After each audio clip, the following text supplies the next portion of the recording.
Vijaynagar police દ્વારા ₹1,93,719 દારૂ સાથે એક આરોપીને પકડ્યો। ઉપરી અધિકારીઓની દારૂની ગેરકાયદેસર પ્રવૃત્તિ અટકાવી નેસ્તનાબૂદ કરવા અસરકારક કામગીરી કરવા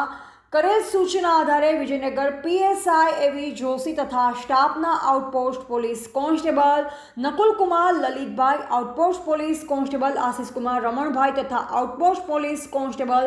જયદીપકુમાર હસમુખભાઈ વગેરે પોલીસ સ્ટેશન વિસ્તારમાં પેટ્રોલિંગમાં હતા। જે દરમિયાન ખાનગી રાહે બાતમી હકીકત મળેલ કે એક ઇકો ગાડીમાં ભારતીય બનાવટના વિદેશી દારૂ ભરી આવે છે તેવી હકીકત આધારે રાણી 3 રસ્તા ખાતે વોચ તપાસમાં હતા। જે દરમિયાન એ ઇકો ગાડી રજિસ્ટર નંબર GJ02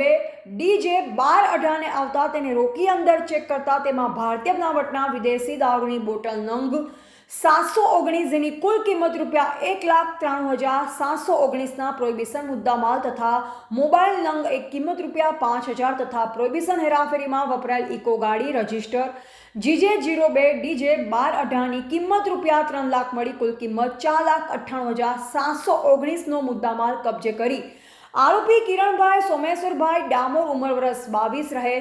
લડોકા તાલુકા ખેડબ્રહ્મા જિલ્લા ઉદયપુર રાજસ્થાન વાળા વિરુદ્ધ Vijaynagar police station prohibition act અન્વયે ફરિયાદ નોંધાવી આગળની કાર્યવાહી શરૂ કરી છે। રિપોર્ટર જયેશ ઠાકોર સાથે શૈલેષ પટેલ, જિલ્લા બ્યુરો ચીફ, સાબરકાંઠા।